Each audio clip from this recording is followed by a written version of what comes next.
Welcome to Big Brave Business. This is a podcast built on the belief that you can create absolutely anything for yourself. Whether it's a dream job or a dream life, it's all possible for you. I'm Amanda Nelson, a virtual assistant and digital marketer, and that's Sarah Heater, podcast producer and strategic consultant. Each week, we will share insights from working with dozens of clients, stories of how we got where we are, and encourage you to see us as your new business besties. So grab a cup of coffee and let's talk being brave in business.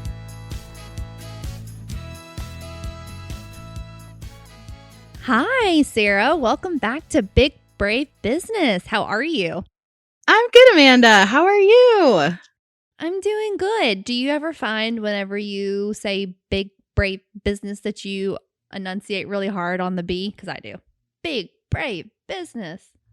I don't think so. I think I kind of slur it. You tend to say triple B. That's what cracks me up is whenever we refer to it, you're like, triple B. It is cute, but it's so strange because when I'm talking about it, I just call it Big Brave Business.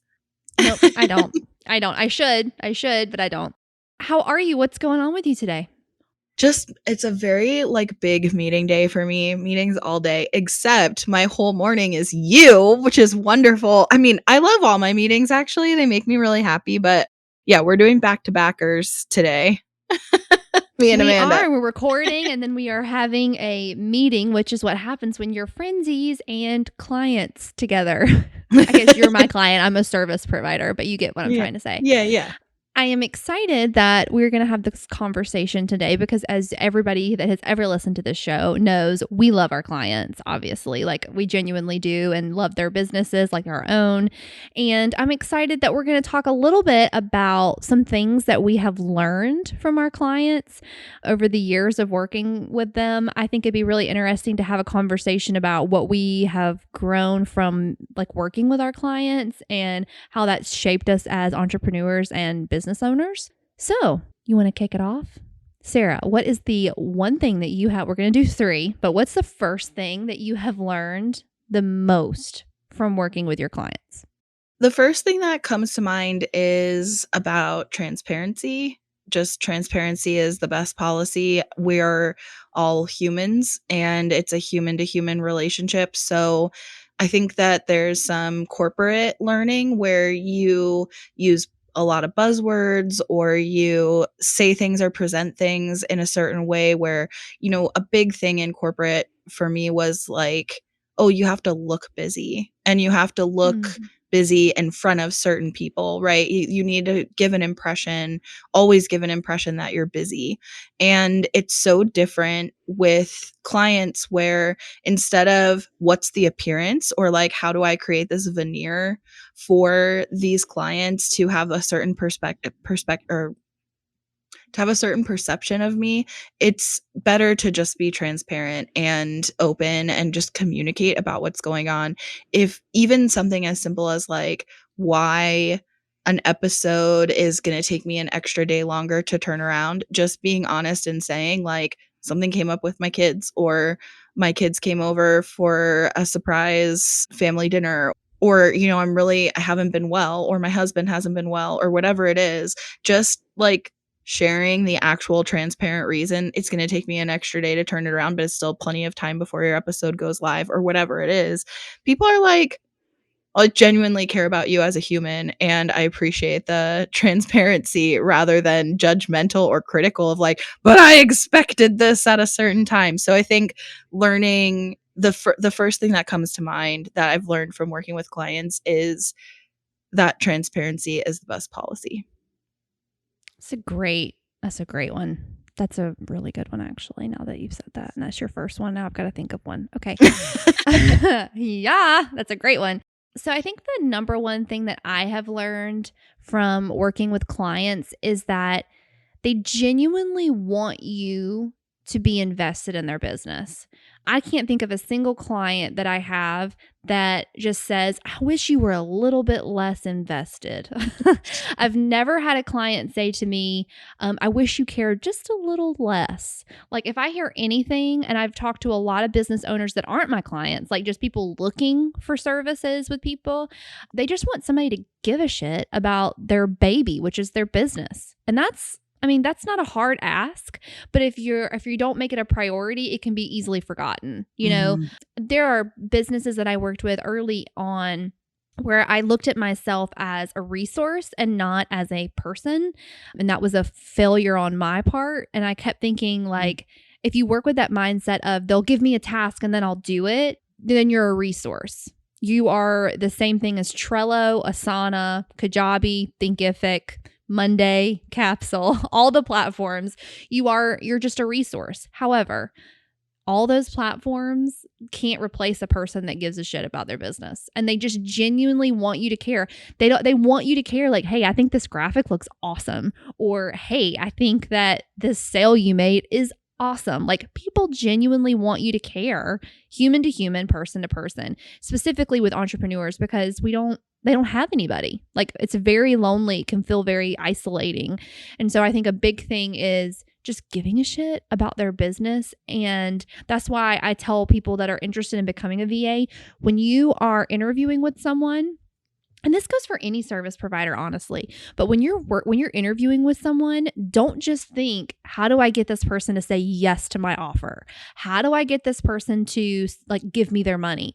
Think to yourself, do I really want to work for this person and work in their business? Like, do I really care about their business, or could I see myself caring about their industry? Because that is 100% going to fuel your ability to work hard, but also what's going to get you out of bed in the morning. And like, what kind of a job do you want to do? Do you want to do an A+ job, or do you just want to barely get by and make the money just so you can say you did it? So giving a shit.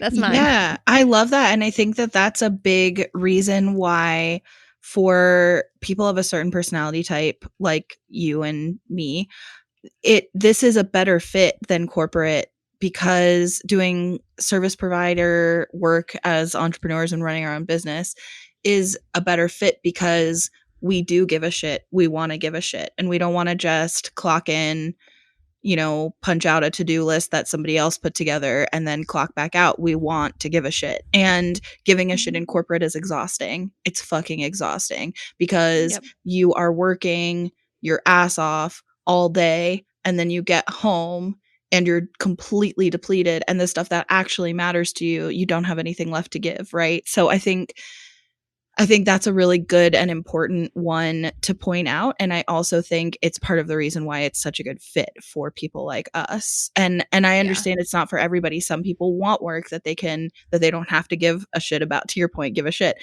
To people who don't there are people out there who don't want to give a shit about the work they do. Mm-hmm. They want to be able to just clock in and out.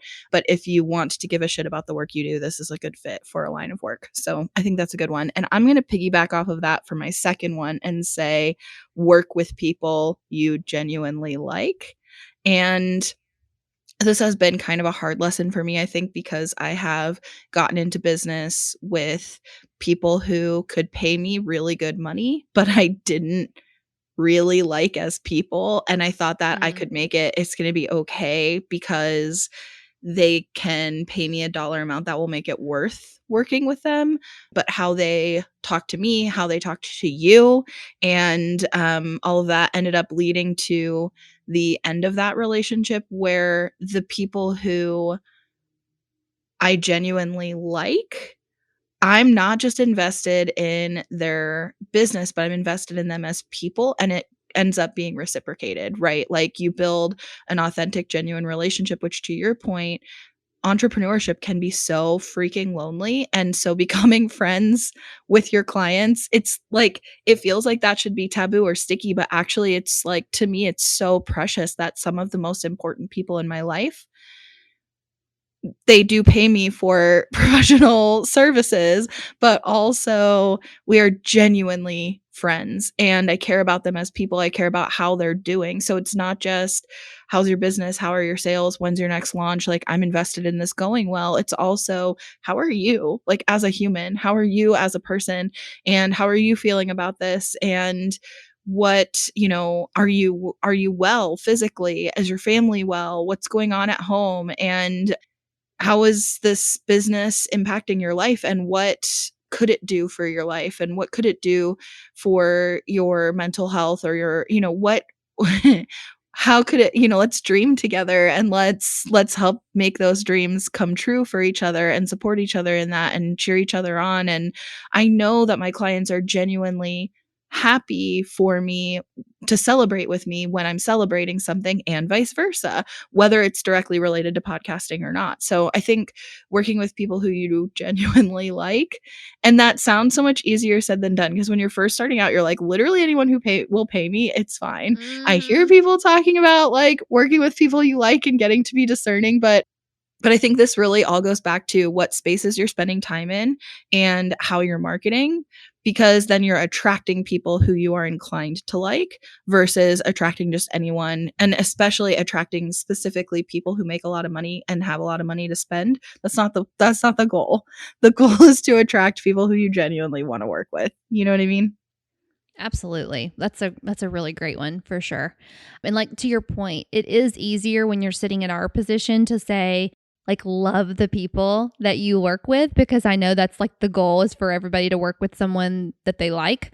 But what I would say to that is if you don't have the luxury yet of being that selective, make sure you enjoy the work. If you don't enjoy the niche, if you don't enjoy necessarily the space, like I have clients that I work with that are heavy in the financial industry. I do not like that work. I do not care about that niche. I do not care about anything about that's related to it. I do not do my own taxes. I hate everything to do with that. However, the work itself benefits so many people that are in lower income areas who do not have accessibility to financial literacy.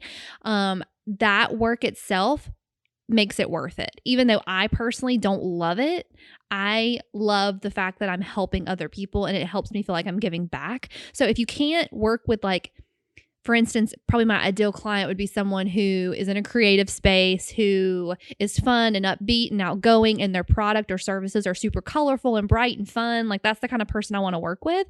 However, if that person is not available and I need to work with someone who works in a financial sector, I can find some kind of positive spin on it. And if you can do that mentally, it can be worth it. And also, I will also add, maybe this needs to be my second thing, but if you don't love the idea of working with a specific person, charge higher. Make it worth your time. If you're not going to enjoy the person, charge more. Period. The end. And if they say yes to it and they're willing to charge to take on the higher charge, then it's totally worth the headache, in my opinion. Okay. Or at least it can Rant take the sting out at least. And that's what It I've really heard. does help. That's what I've heard people say from a coaching perspective is find what dollar amount makes the resentment stop. If you resent your client, it's probably you're not charging enough. So what dollar amount ends that resentment? Like what would make it worth it? And for some people, that dollar amount is going to be way higher. That's Very, very, such very an true. interesting thing too, because charging people different amounts is a weird mindset shift from the way we're taught anything about pricing and business ever. And I think it does depend somewhat what your offer is, but if it's project work, then you can charge based on the scope of the project, and the scope of the project includes who the client is. So depending on what you do, raising your prices could definitely solve the problem. I will also add that if when someone comes to me and asks to work with me or wants to have a call to work with me, the way you approach me totally dictates the quote I'm going to give you. Like full stop. It has to be a good vibe energy wise. We have to get along. We have to be like in synchronicity with our goals. Like it matters to me. And again, this is a luxury I know that I'm in, and I know a lot of people are still trying to get there. And it's like, it takes time. It's taken me years, but when you can get to that spot, like there is freedom there. So, third lesson that I've learned from working with clients, I'm gonna say is about turnover, and that is that it happens. That working with clients is not going to be permanent. Some situations are going to be longer term than others, but in general, to anticipate that it is a temporary situation and ultimately it is going to end. And that sucks and it's hard and it hurts because especially to all the things we just talked about, you love what you do, you love the person, you love the business, even if you don't love all of those things, you're invested in the project, and you're invested in the results that it gets for other people and how it helps other people and why it means something to the people who are consuming the content or purchasing the offer. Like, you're invested in that. And when it ends, it can hurt. But I think that kind of expecting that and approaching the relationship in your mind, knowing that, first of all, the relationship doesn't necessarily have to end, because if you're building authentic connections with people, you can maintain those authentic connections, but that the working relationship is temporary. And I also think that one part of taking the sting off of that is the fact that you have all these other clients that you work with that you're invested in and you love, and there's always more coming. So there's always new ones to come to be excited about. And as soon as I'm sad about a project turning over, there's new sales calls, there's new exploratory calls, there's new projects in the pipeline that I'm like, I can't wait to work on this. So it's acknowledging that this is temporary. It's ultimately going to turn over at some point. Again, some will last years, some will last weeks, but it's going to turn over at some point. But you know that there's so much more coming. That's a great lesson. And I would also encourage, I have learned, and maybe you'll hopefully have the same experience. It is crazy how anytime that I have lost a client, whether they have moved on to somebody else or they decided to stop their business, which I had somebody do recently, they just decided they wanted to get out of the business altogether. It is very interesting to see new people pop up and take the place of someone who's just moved out. That's why I never panic. Is there are endless amounts of people, there's endless amounts of money, and there's endless amounts of opportunities. Yeah. And so when someone leaves, whether or not they're a big client or a small client, I never really panic, because I'm like, there's like so many people in the world. There's so many people in the world. For me, it's not panic. It's like genuinely grief. Like, I grieve projects turning over, which sounds maybe dramatic if you're not as, like, I don't know, emotionally invested as I get. But it's like, especially people who I've been with longer term or who I've been with since the beginning of my business or whatever, like, I think it has been a mindset shift for me, because people who I've been working with for a couple of years, and then their circumstances change, their situation changes. It is like, wow, I didn't picture my business without you in it. Like, I don't Yeah. it almost so feels like a sweet, breakup Sarah. or like abandonment. I don't know. I'm actually kind of realizing, like, girl, you got issues. You're like, Girl, that's sweet. I'm like, well, maybe I need you are therapy. you are a little alone on this one. I don't grieve it, but I'm also not nearly as sensitive and sweet as you are either.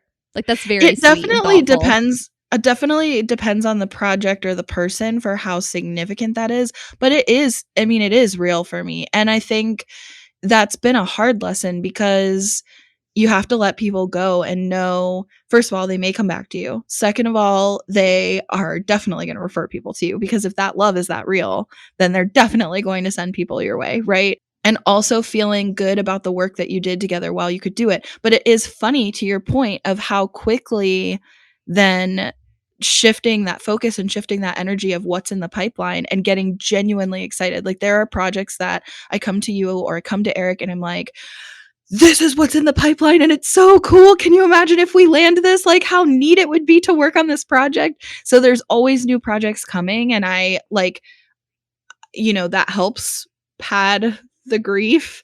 But yeah, I do grieve it. And yeah, maybe I need therapy.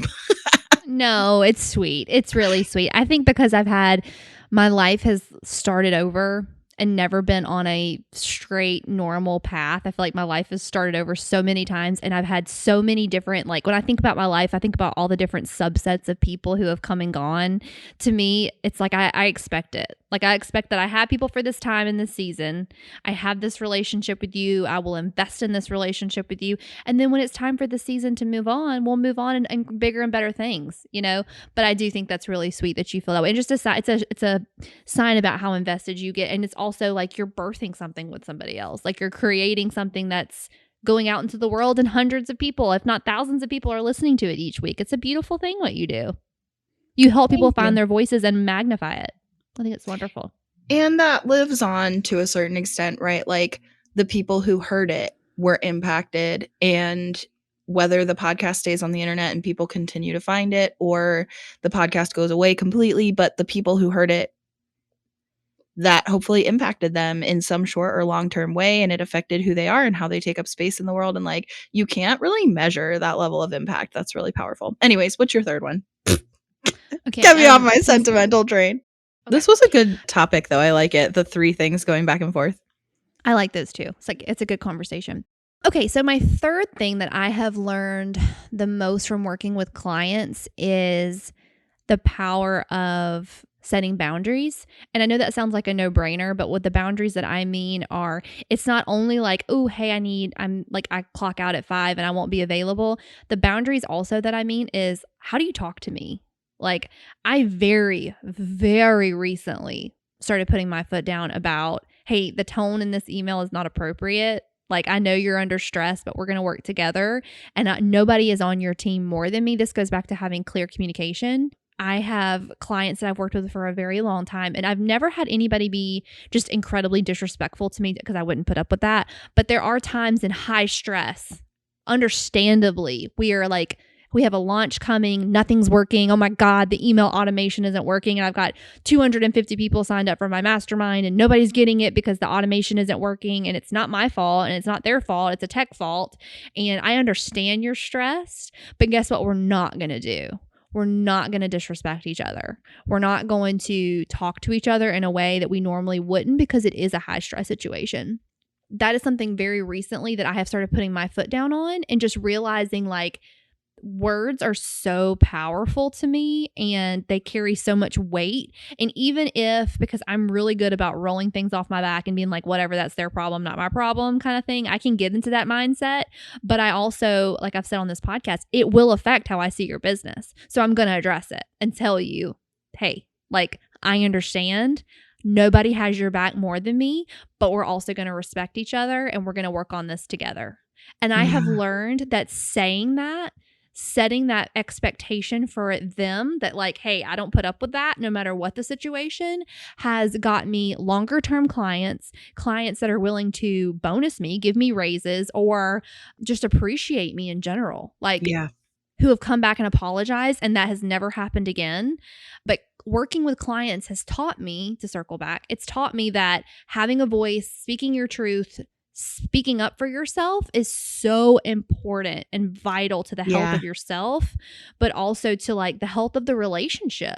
Like, if I didn't say anything about it, or if I didn't care about you, I wouldn't say anything about it. I would bill those hours, do mediocre work, and we would probably end our relationship in 6 months on bitter terms. But no, I'm going to address it. We're going to set the boundary and the expectation that we're going to speak to each other in a nice way and in a patient tone. Like, again, I'm not a robot, but I promise you, nobody's working harder, thinking about you more in your business than me.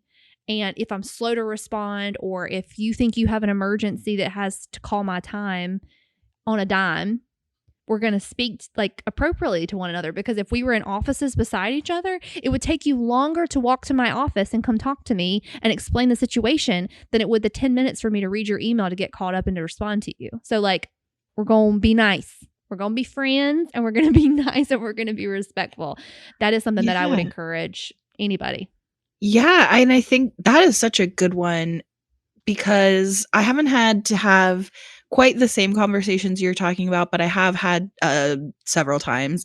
I have had to say to people things along the lines of, it may take me a day, like one day, to respond to an email. It might take me one day to respond to a Voxer message, because depending on when you send it and the time zone difference and whatever other things I'm working on and I've got going on, like, you're not my only client, and you're also, my clients are not my only responsibility in life. Like, it might take me one day. And And if you I will don't hear also, from me after one day, definitely follow up. But it might take me a day to respond to you.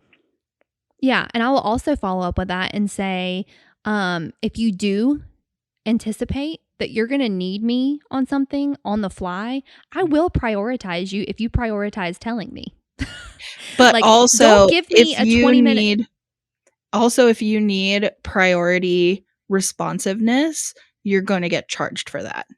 Like, you're not going to get my sense of urgency in, like, beyond that in my standard rate, right? Like, if you want access, honestly, you pay me really, in the grand scheme of things, very little for what it costs to live, right? So if you need me to prioritize your message above my family, my health, my sleep, my other clients, you're paying for that. Yeah, totally agree.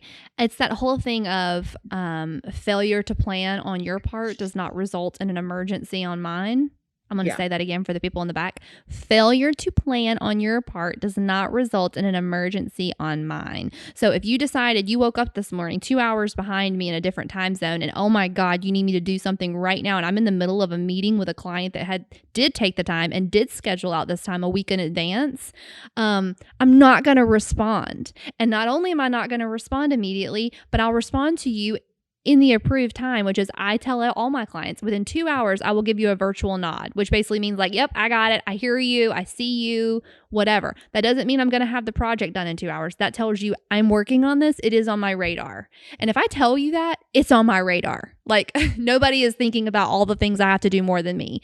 So last and final lesson, setting boundaries. And I think a lot of people think that means work-life balance. I encourage you to think of it as what boundaries can I set that will better my relationship with my clients and also like my general overall mindset and health of how you live. I want to add another one too to that of I also have had to have conversations about this is not in our contract, in the scope of our contract. Like, this is out of Yeah. scope. What you're asking for is out of scope. And that has been a hard thing too, because both you and I are the type of people who go above and beyond. But then you set the expectation that you can ask me to do anything and anytime and I will do it. And so having to set those boundaries and then stand firm to those boundaries of like, this is not in the scope of the contract. We have a contract. This is not in the scope of the work that we agreed to. That doesn't mean I'm not open to amending the contract, but the contract as it stands does not cover this, right? And that's hard. But I think to your point about this being a really important lesson, this carries over into so many other places. This, once you are practicing this with your clients, it carries over into your other relationships in your life and you start not being able to live any other way. And I actually want to share this story too. I also teach at the university in my area, which is also my alma mater. And I do that on the side online. It's just totally part-time, remote. And honestly, when I started my business, I like needed the consistent income. Now I do not need it. I just love it. So I keep doing it.